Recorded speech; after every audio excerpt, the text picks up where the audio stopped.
Coming today, and we are going to round out the day with our final presentation.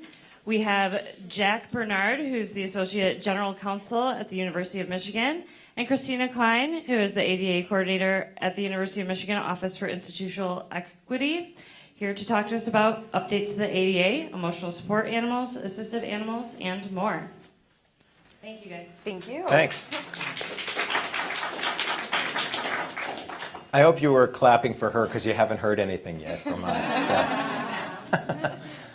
So we're really glad to be here with you. We've done this kind of talk several times, and we don't use PowerPoint presentations, and we don't use a script or an agenda really of any kind. So we'll just have to see where it goes. There will be opportunities for you to ask questions, and we'll attempt to answer those questions. But you'll see we'll be engaging with each other and commenting on what we say, and there might be moments where we look at each other and think about what's the next topic. So don't be surprised if you see awkward pauses like that. But we like to keep it kind of free form.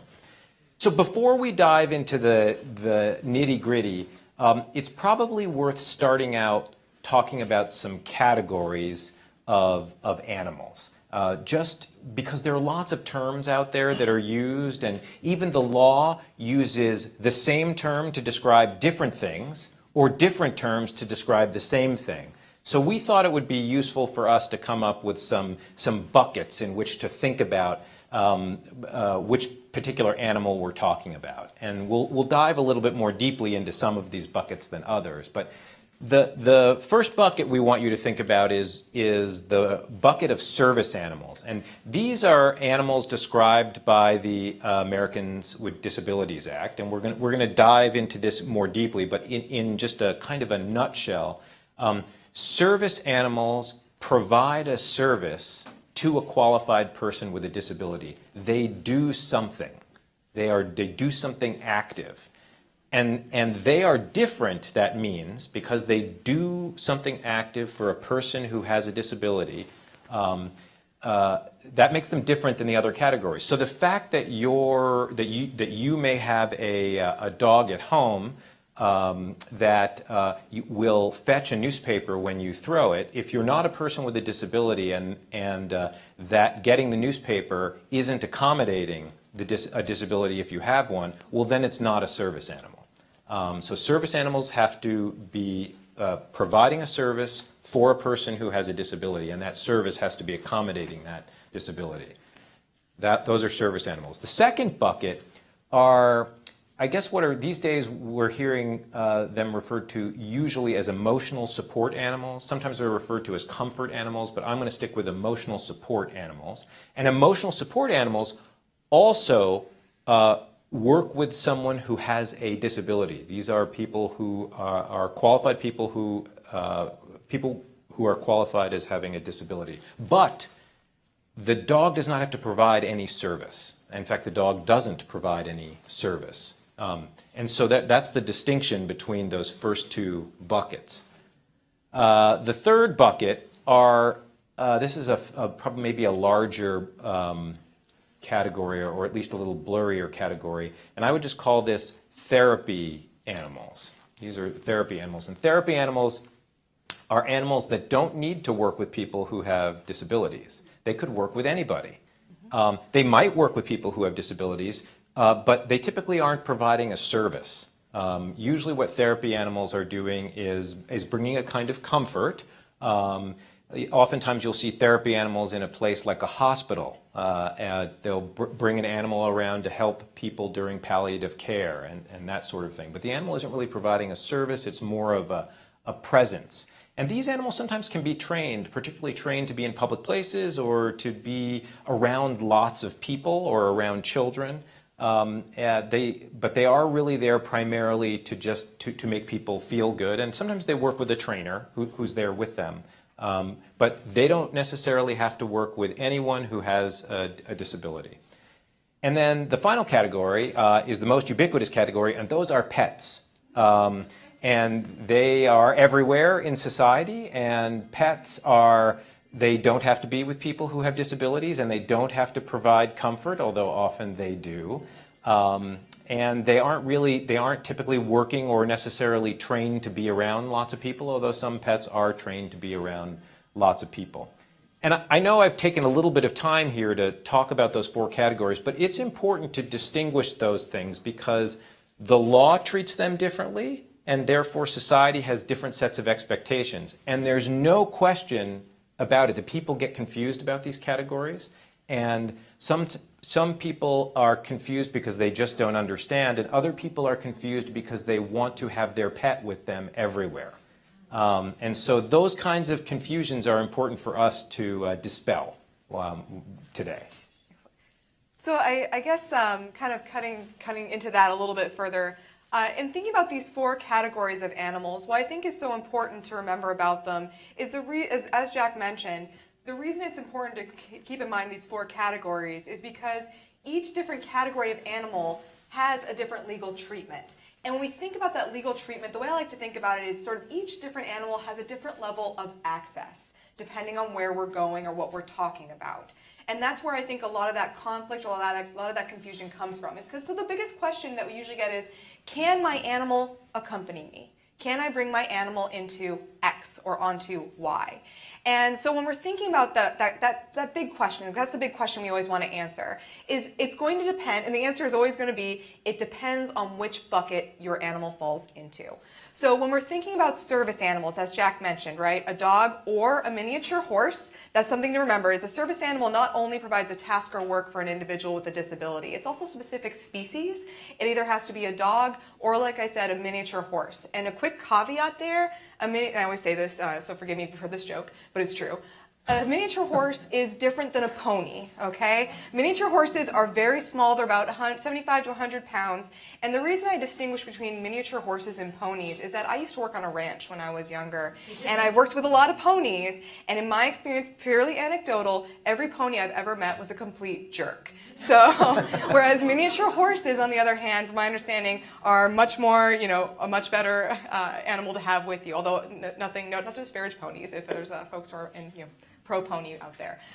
So if we're thinking about service animals under the law, namely the Americans with Disabilities Act, actually has the highest level of access. Under the law, the DOJ, the Department of Justice, which is sort of the enforcer, the cop behind the ADA, essentially says that an individual who's accompanied by a service animal cannot be denied access to a space where other folks of a similar status to that individual or the general public is allowed into because they're accompanied by a service animal. Now, I can go into this a little bit later, but there are still caveats there, right? This doesn't give an all-access pass. There are still certain expectations of that service animal when they're in that different space. So that's the broadest level of access that's provided legally under the law to animals and individuals who are accompanied by animals. Now, that's not to say that if an animal is not allowed into a space, the individual is not allowed into the space. In other words, a space cannot deny an individual access if they are accompanied by a service animal, but also even if they are not accompanied by a service animal, but they have like a pet or something else with them,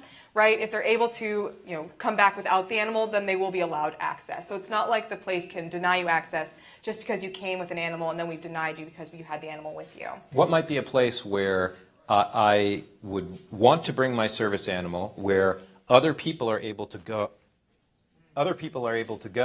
And I guess my battery died. I don't know if you can hear me either. It's okay. We'll use the diaphragm. Where other people are able to go, but my service animal would not be able to go. Excellent. So there are certain places where a service animal is not allowed to go under the law. So under the law, service animals are not allowed to, or may be denied access to certain spaces for a few different reasons. I'm not going to quantify because I'm going to get the number wrong. But one of the first reasons is that if the presence of the animal would pose a direct threat to health or safety. So what I mean by a direct threat to health or... Should I stop? Okay. So if an animal would pose a direct threat to health or safety. So what we mean by that, though, is when we're talking about when something poses a direct threat to health or safety, that determination, that assessment cannot be based on stereotypes. It cannot be based on assumptions. It cannot be based on very critical, the breed of the dog. So if it were a pit bull who is a service animal, that can't be the reason why that's denied for direct threat to health or safety. However, if there are objective observable criteria that suggest that the animal is a direct threat to health or safety, for example, the animal appears to have rabies, right, foaming at the mouth, they're aggressive, they're biting, they're jumping up, they're barking, baring their teeth, or there's a health issue, potentially like a smell or a look to the coat or something along those lines. Hold it closer. Hello? Yeah. That's okay? Excellent. Okay. So if there were a look to the animal that would suggest, again, that there's a health or safety issue like mange or fleas or something like that, that's one reason. Another reason why a service animal might be denied access is if having the service animal in a certain space would somehow fundamentally alter the nature of the services being provided in that space. That would be a reason. The best example I like to, it's going to depend on what we're talking about, but the best, most clear-cut example I can come up with is if an individual with a disability wished to go to an allergy clinic accompanied by their service animal, introducing the animal, a dog, for example, which is a very common allergen, could somehow fundamentally alter the nature of the services provided in an allergy clinic where they're intending to keep a clean room or clean space for folks who are coming to seek medical services. A couple of other reasons why an animal might be denied access, a service animal might be denied access, is if the animal is not house trained, or the animal is out of control and the individual does not take immediate steps to take control of the animal. Or if, and there's a few other things that are also, and along those lines, one of the expectations of having a service animal is always having the animal under control at all times. So whether oftentimes that's by leash or by harness, or some physical restraint. However, if that physical restraint would interfere with the services animal's ability to provide that task or work it is trained to perform, then voice command is fine. So those are just some examples of when a service animal might be denied access. But again, if you'll notice when I'm talking about our application of those, they're very narrow and they're never based, again, on assumptions or on stereotypes or on thoughts like a dog just shouldn't be here, right? Like a restaurant. Having a service animal oftentimes is allowed access into a restaurant because even though some folks might think that might fundamentally alter the service of the nature of the services or it might be a direct threat to health or safety, we have information that suggests that that's not the case. So animals are allowed into service animals are allowed into restaurants. Dogs are miniature horses. So because of my I think this is still working. Oh, sweet. Because of my cold heart, my friend who uses a service animal wants to come to my house because I'm having a picnic. Can I tell her she can't come because I won't have that animal on my property? Unfortunately, when it comes to the federal law, the Americans with Disabilities Act, the law does not regulate people who have cold hearts. And it does not regulate, in other words, it doesn't regulate individuals. So on private property is where we're talking about. So the ADA applies to a few different areas. It applies to public fora, or public accommodations, like for example the library, restaurants, businesses. It also applies to state and local governments or local entities, like a courthouse. The University of Michigan actually falls under that title as well. It also applies to educational institutions. Also applies to a few other places as well, but those are sort of the primary areas where we see service animals specifically. And when you think about this, I mean, I gave kind of I guess sort of a quippy example, but if the ADA were to apply to people's private homes, it would mean most of you would need an elevator and have to install one in your house, and you would also, every house would have a ramp. Now that might be a good thing, but the federal government hasn't gone that far yet in making those kinds of changes in society. But it's worth understanding that places of public accommodation and public transportation and government offices and that sort of thing, those are places where people will be able to bring their service animals. But you still can run into barriers in more private settings, and that's worth keeping in mind. Another thing I'll just mention too, because you mentioned the miniature horses, and some of you may be wondering, why miniature horses? I mean, there's so many animals out there. Well, it turns out those miniature horses are pretty dedicated. And the reason someone might select a dedicated and naturally kind of caring about the people that they're with, it sort of emerged from the practices of one particular farm where they noticed this, and then they started looking at these miniature horses and realizing that they were pretty protective. Did it go out again? Turn it off and just- Oh, there it is. It's back. So the reason someone might want to use a miniature horse is because maybe they're allergic to the allergens in dogs. And so there's an opportunity. It turns out there aren't really many people who have allergens to these horses, miniature horses. The other reason is miniature horses live longer than dogs do. And so some people want the even longer term relationship with a miniature horse. Another reason behind the miniature horses is actually also a religious accommodation as well. That's right. There are certain religions that discourage having dogs in the home, which is why miniature horses was also included as well. So in going back to sort of the question of access, right, and thinking about sort of service animals as having this broadest level of access, even with those minor caveats or exceptions, or also the lack of applicability to sort of private settings.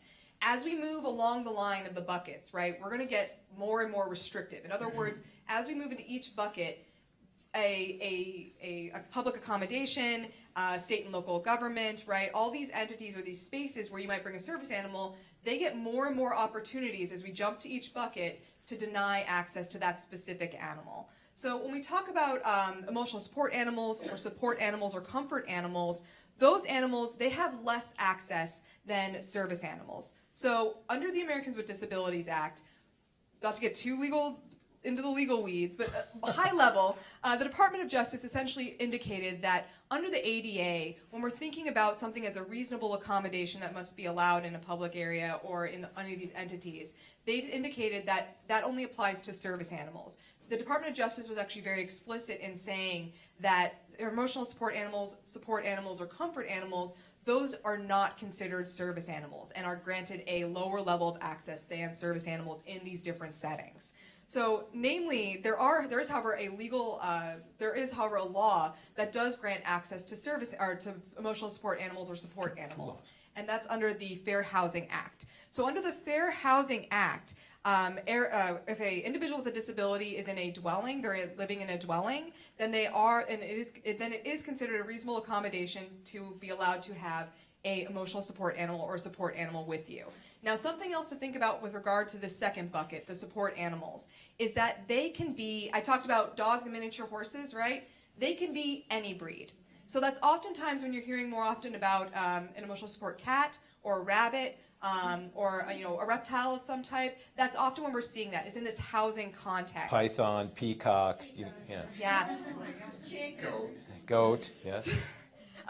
So it's only within this housing context. So oftentimes that's where a lot of the misunderstanding comes from, and I don't want to blame it entirely on this, but a lot of this misunderstanding, in my opinion, comes from entertainment. All right, it comes from television, it comes from movies. I can't tell you how many times I've seen a character, come onto the screen and say, "This is my emotional support X. I'm allowed to have it anywhere with me, and you can't ask any questions." That's legally incorrect. So from a law perspective, if it's an emotional support animal, then they're only allowed to have access to their dwelling unit within these residence areas, right? A dormitory, a residence hall, an apartment building, a house, right? That's what we're talking about. And then the other question, you can't ask me any questions about that. I'll get to that later. But you are allowed to ask an entity is allowed to ask some questions of you.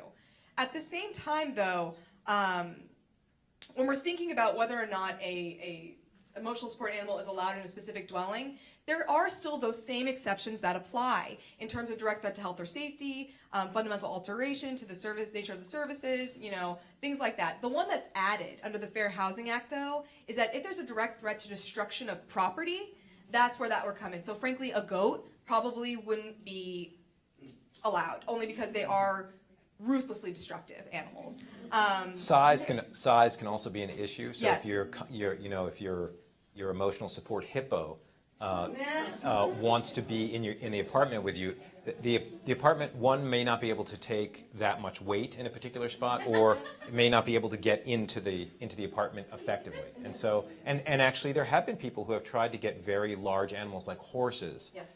in large horses into apartments. So I heard the word, Yeah, please. We did get here a few minutes late, I'm sorry, but I don't know if you covered what the support animals, where does that come from? do they have to be recommended by a psychologist, or is it just somebody saying this is my whatever and declaring it? So yeah, we can say a couple of things about that. I think this isn't a bad spot to say something. So in the first two buckets, right, the service animal and the emotional support animal buckets, these are circumstances where the animal is an accommodation for a disability. So the person has to be a qualified person with a disability, which means someone needs to say, a physician needs to say, this person has an impairment that affects a major life activity. And so in order to be a qualified person with a disability, some certified person, and that's a whole discussion about who's certified, but overwhelmingly it's someone like a physician, usually someone like a physician. Sometimes for certain kinds of disabilities it can be someone who's a PhD, but overwhelmingly it's someone like a physician who says this is a qualified person with a disability. And a reasonable accommodation here would be a service animal, or a reasonable accommodation would be an emotional support animal. That gets tricky too about who gets to determine what's in a reasonable accommodation, but overwhelmingly there's some determination that the person has an impairment of a major life activity. So when it comes to actually like requesting these animals, right? If you are in a housing unit and you're requesting an emotional support animal or support animal, oftentimes, so for example, I'll just give you, so I work at the University of Michigan, and the way that we do it for our residence halls is we do have a process where you do submit medical documentation from a treating healthcare provider that indicates that this animal is an accommodation because of a disability, for a disability. And then that's how that goes for the emotional support animal only, okay? Now, when we're talking about a service animal, deciding, who gets to decide when the animal comes in? In the housing context, that's when you work with your landlord or the appropriate entity who's meting out that process specifically. However, if you are an individual who's accompanied by a service animal, then the question becomes, right, like how can you get the animal there? Like what has to happen? And as I mentioned, right, there's sort of this on the television show, you see the person, it's like, yeah, you can't ask me any questions about my animal, I can just come in. The truth is, though, while for an emotional support animal, you are often, not always, it depends on what the entity wants to do, but oftentimes you might be requested to provide medical documentation and support. That is different for a service animal. If you are an individual with a disability who's accompanied by a service animal, the entity where you are seeking to gain access cannot ask for medical documentation, okay? They are only allowed to ask you two questions. One, are you an individual with a or is this a service animal that's required because of a disability? Yes. Yes. And then the second question is, what task or work is the animal trained to perform? I'm sorry, I see another hand up there. Yes, hi. I have a question about the second question. Yes. Recently I was at an airport with a guide dog, and this 125-pound cane corso was getting on the plane as well with a prong collar, and there was a jacket that just said service dog. And the flight attendant asked this person, is this a service dog? And she said yes. And what job does it perform? She said, it's a service dog. Do they have to be specific in answering that question? Going on the airplane, that's my question to you, please. So I'll talk about airplanes later. So when I mentioned I worked at the University of Michigan, part of why I say that is a sort of a disclaimer. I do know a little bit about the Department of Justice regulations. I'll talk about them. But the reason I say that is it's with a grain of salt because until the University of Michigan owns an airplane, We own an airplane. no, we don't. Yeah, just small ones. Not a passenger plane. No, not a passenger A plane. passenger plane under the Air Carrier Act. Yeah. You scared me. I was like, oh my God, I'm going to get fired. No. Okay. Until we own a passenger plane under the Air Carrier Act, I don't know that much about, but I'll talk about that. So when it comes to answering the second question. Typically as an entity, so for the University of Michigan as an example, we usually are prompting an individual to give us enough information to understand that this animal does a task or work beyond its mere presence. While we understand that the presence of an animal, say as an emotional support animal or a support animal, is a very real benefit to an individual, we need to get a little bit more information to know that the animal does something beyond that, does a task or work. Now at the same time, when we're asking that question, that does not mean that the individual we're not asking and we cannot ask about the individual's disability, or requesting any type of medical documentation. However, and so I've worked with folks in the past. I've actually worked with individuals who've called me and said, hey, I have a service animal with me. I don't want to disclose what my condition is, but honestly, when I talk about the task, it gets kind of clear. I will workshop it with them in terms of the verbiage to be like, we don't have to say, when I'm having a panic attack, it does X, Y, or Z. Instead, I'll be like, here's the modification. When my condition is flaring, the dog engages in protective conduct, right? Or the dog engages in grounding conduct, or the dog alerts me to when I'm having a flare, and I take immediate actions to address the flare. So we can sort of try and workshop that language to be a little bit more general, so that we're not disclosing, personal information that you may not want to disclose. If you're comfortable, that's okay. It's a personal choice, though. But that's typically where we draw the line. So the question, I'm sorry, I do see a hand in the back, I promise. The piece you mentioned about the vest, the thing is I get a lot of questions oftentimes about, look, I saw this person, they said it's a service animal, they answered the task or work question appropriately, there's no vest, there's no collar. Under the ADA, there does not have to be any type of vest or collar or leash or indicia or any type of harness. In fact, a lot of those things online, oftentimes they're often schemes to get your money. Be like, hey, just pay us $300 and you get this great snazzy vest that you could essentially get at PetSmart, right? So we're always discouraging folks from doing that or needing that. We'll definitely come back to a discussion about that. Yeah, go ahead. I saw that hand in the back really quick. She's had her hand up a few times. Just before you jump in, I wanted to say one other thing, which is the Department of Justice strongly discourages people from being asked those questions if the condition is obvious, if it's an obtrusive condition. So if you see someone who is in a wheelchair who is working with a service animal, or someone who appears to have low vision or blindness working with a service animal, it's inappropriate to ask even those two questions. Many times that can be deceiving. I mean, for some people do not present as disabled, and it is perfectly legitimate to be asked those questions. There's a lot of fraud that takes place out there now, and it's legitimate. It can be a difficult and awkward conversation for people who work with service animals. It's important to think about how to be prepared to answer those questions in ways that make you feel comfortable, but also satisfy the reasonable obligations of people who are operating public accommodations. Thank you. I went to St. Joe's about 3 months ago, St. Joe's Hospital, to see somebody there, and I didn't know if I would be allowed to take my seeing eye dog with me, so I left her home. But I did ask at the service desk when I went in case I came back again, if there was any problem. And they said, no, it's fine. You just have to bring a rabies certificate.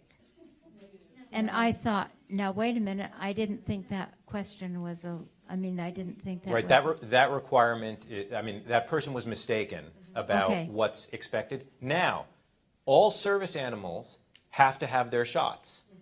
Not because they are service animals, because they are animals. Because they're in that sense, they're like every other animal. So they have to have their shots. They should be clean. They should be well behaved.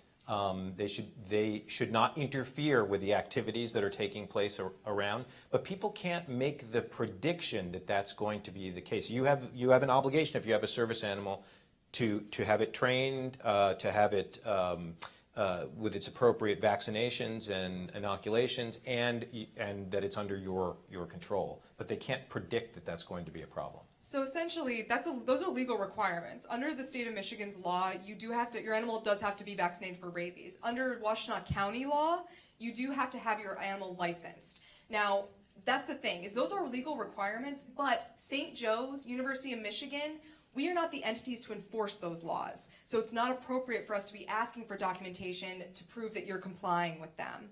So that's inappropriate. Right, and the dog is not being licensed because it is a service animal. Right. It's being licensed because it's a dog. Right, my Basset Hound is, like, for example, right?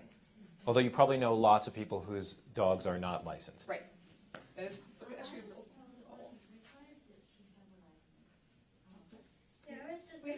you going to touch base on that they don't have to be professionally trained? Yeah, we will. I thought we're jumping in a little early on that, so. We'll definitely touch base on that. We have some thoughts about those things. Yeah, I know, me too.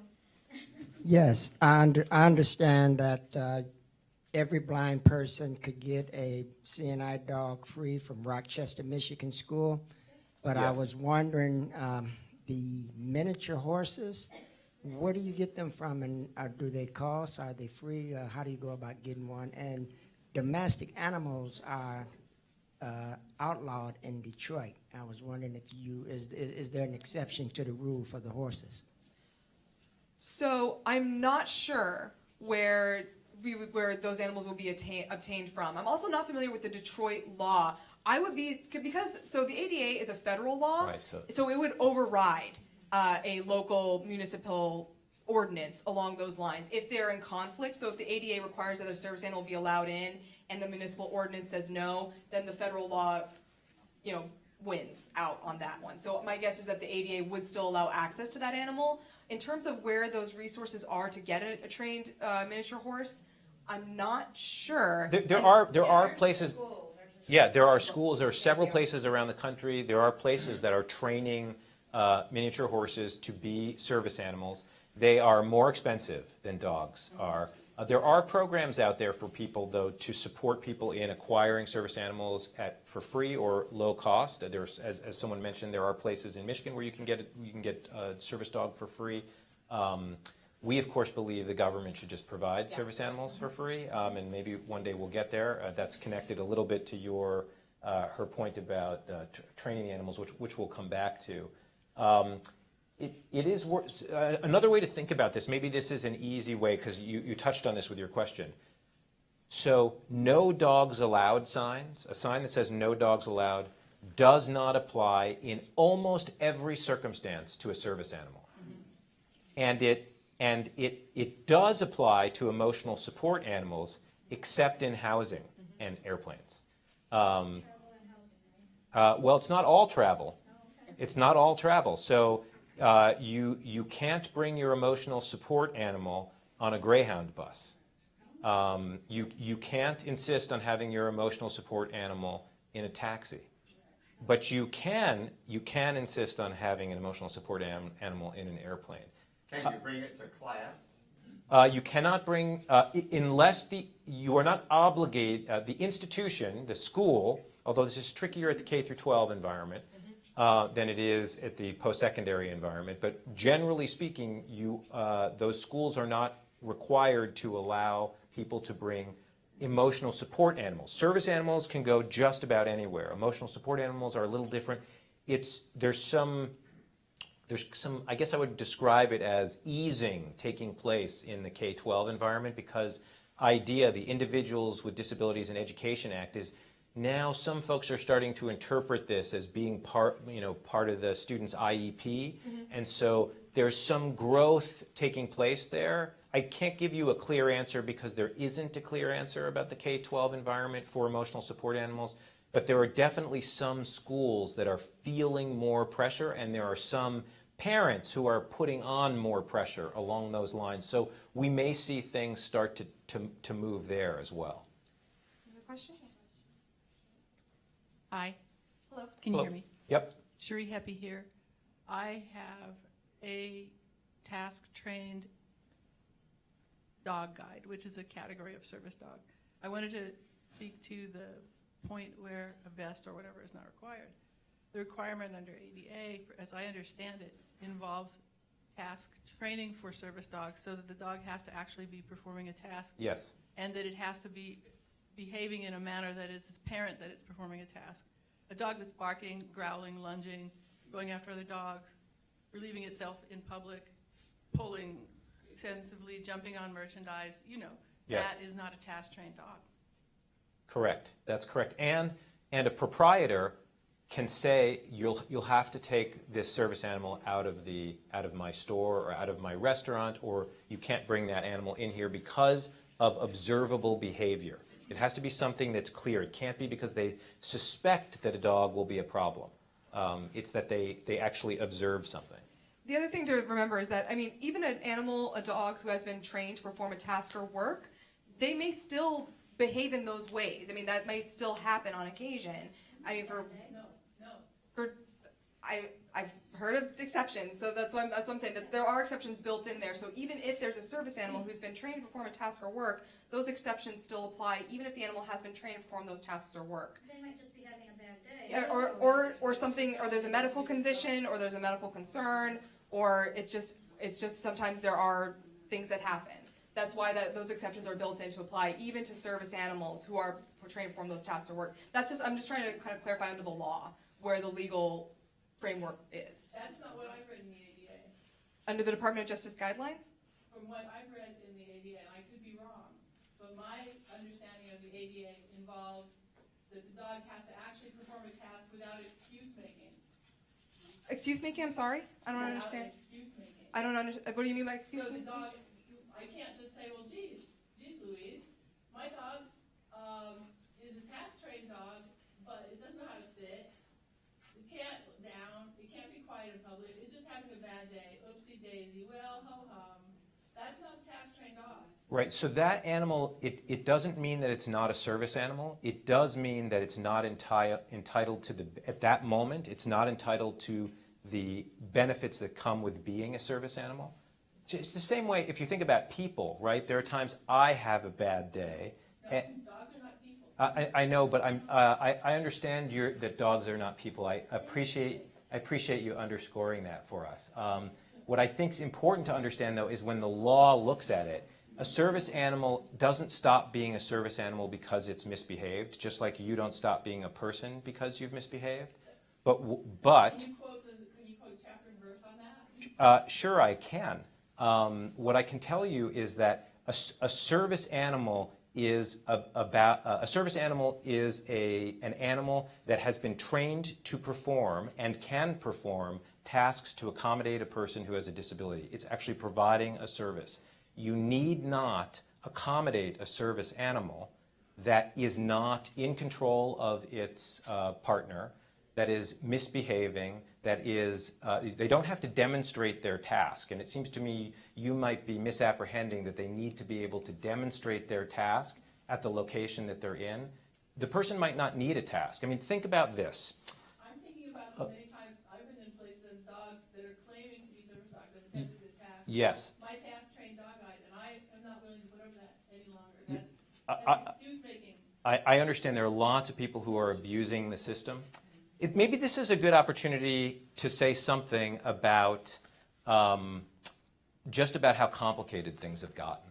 So it used to be, and these laws were developed in the context of service animals basically being animals that supported people with low vision or who were blind. They were what were referred to sort of generically, even though this is a trademark name, seeing eye dogs. This is where the law found its nascent stages. And so it's all based on that assumption. But service animals are much more complicated now than they were then. Now service animals include animals that assist people who have hearing impairments or mobility impairments, helping people maintain their balance or to be able to get out of a chair or out of a bed. Service animals also help people pick things up or answer phones or open doors or do a whole variety of other activities that dogs can be trained to do. Typically, these are dogs. In addition, service animals now provide services and tasks like identifying that someone is about to be ill or noticing behavior change that might be connected to psychiatric disability or noticing that somebody's blood sugar is low. And those things are very different than the kinds of tasks that, that people think of when they think about service animals and the tasks they provide. And it also means that sometimes the animal doesn't need to be right adjacent to the person all the time, which is something that we didn't expect from the past too. So normative expectations have changed. For instance, a surgeon who works with a service animal that is able to sense whether or not he's going to have a seizure in some period of time may only have to interact with that dog intermittently to be able to determine whether or not he's ready for surgery. So it's gotten complicated because what do you do with that dog that can't be in the operating theater? So as things have become more complicated, when we look to the rules that this woman is referring to, they aren't grafting on as well as they used to to the circumstances that apply to service animals. And because of that, service animals are a more complicated legal entity than they once were. And now we've introduced this whole idea of emotional support animals and the kind of myths that exist around them. And it's why we start running into people who are claiming to have animals that they refer to as service animals that actually aren't service animals. This woman in the front row here pointed out also, under the ADA, service animals don't have to be professionally trained. They can be trained at home. It's called owner training. Yes, thank you. They can be trained at home. Now, there's a lot that is controversial about that, because of course the professional training of animals, and particularly the sort of seasoned schools that train animals, do a really terrific job of making sure not only that the animal is trained well, but that the animal is treated well. The person who's working with the animal gets training as well, which is really important for enabling the animal to provide the tasks that it needs to provide. At the same time, that doesn't mean it's impossible for somebody to train an animal effectively at home, but it might mean that the normative behaviors of that animal are going to be different than a professionally trained animal. I understand. Would you like to bring a chair up here and join us? Because it sounds like you have some things.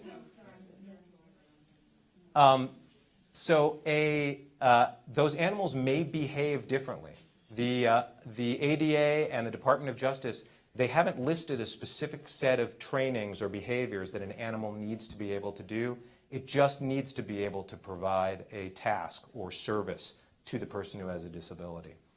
And those exceptions still apply. Yeah. I mean, regardless of the animal that we're talking about, the reason that they did it very broadly is the Department of Justice, their guidelines, I think it was 2015, they were saying, look, these are what service animals are. They can still have it. Someone can be a qualified individual with a disability, be accompanied by a service animal, and there may still be exceptions to access in these certain situations, Right. like house training, out of control, things along those lines. It is also worth saying, because we didn't get to the last two buckets, and I just want to touch on them quickly, this idea of therapy animals and pets. So these are not service animals, and they're not emotional support animals. They can be denied access everywhere.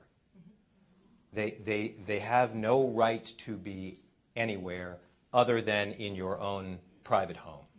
They could be out in the street, although depending upon the animal, they can be out in the street. But they just don't get the same ambit of rights that service animals and emotional support animals get. So but people do get very confused about this, and there is a great deal of fraud out there, and we're encountering it at the university with some regularity, and people encounter it everywhere. People want their pets with them. They want to be comfortable. Lots of people feel great when their animals are around them, when their pets are around them.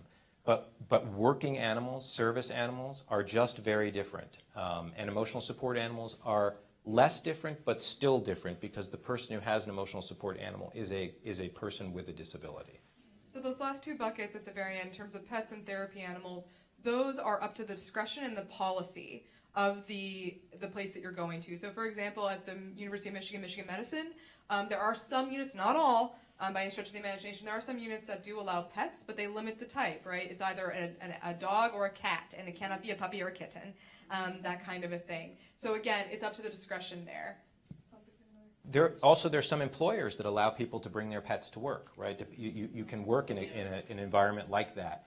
You are allowed, as a private company, you're allowed to make that determination, but you are also allowed to say, no, you can't bring those pets or therapy animals here.